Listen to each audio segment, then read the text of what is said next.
Մերով են շրջում որոշ հոգևորակայով, Bentley-ով։ Որ ավարտեցիք, թե եք շարունակել։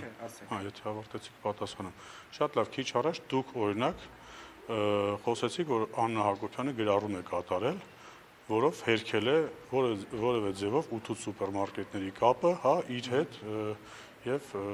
մեր ընտանիքի հետ։ Հիմա, եթե կան մարդիկ, ում անվան հետ կապվում են ինչ-ինչ խոսակցություններ,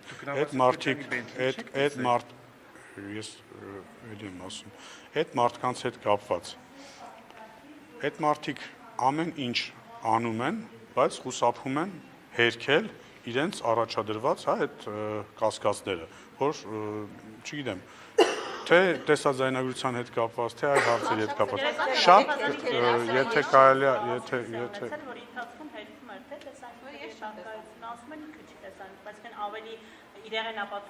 չեմ նայել,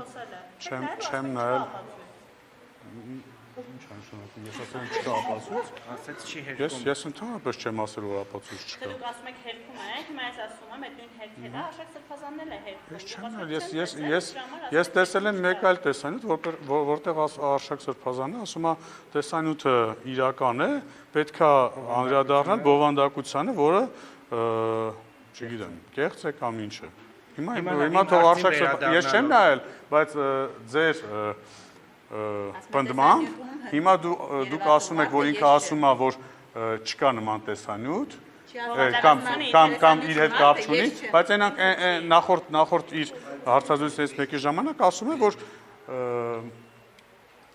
տեսանյութում ինքն է, բայց բովանդակության հետ կապված հարցեր ունի։ Հիմա Bentley-ն իրական է, գոյություն ունի, Կճոյանն է ասել էր, որ օրինակ մի ժամանակ է, տարիներ առաջ, երբ որ ես հարցրել էի, ասել էր դա ճոխություն չի, փոխադրամիջոց է, հիմա Bentley-ն փաստ է, Խամերը փաստ է։ Փաշինյանն էլ անդրադարձ։ Քարամյանի մասին ոչ մի հերքում չկա։ Հիմա լավ։ Հիմա Նիկոլ Փաշինյանը ազգային ժողովի ամբիոնից ասում է, որ գժվելու բան է, Սրբազան ունի հոգևորական, Սիրուհի, Bentley եւ այդ նույն հոգևորականին ընդունում է կառավարությունը, որի միջոցով ուզում է հեռացնել մեկ այլ հոգևորականի, որին եւս մեղսագրվում են նման արարքներ։ Խոսքը դրան է վերաբերում։ Արդեն երկրորդ անգամ։ Արդեն երկրորդ անգամ ավարտեցիք։ Ինչ լավ է։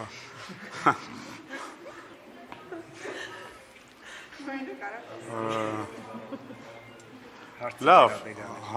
հարցը, շատ լավ, ձեր հարցից արդեն իսկ եւս մեկ անգամ մենք բոլորս համոզում ենք, որ եկեղեցու ներսում այո կան եւ գոյություն ունեցել խնդիրներ։ Եվ պետք է եկեղեցու ներսում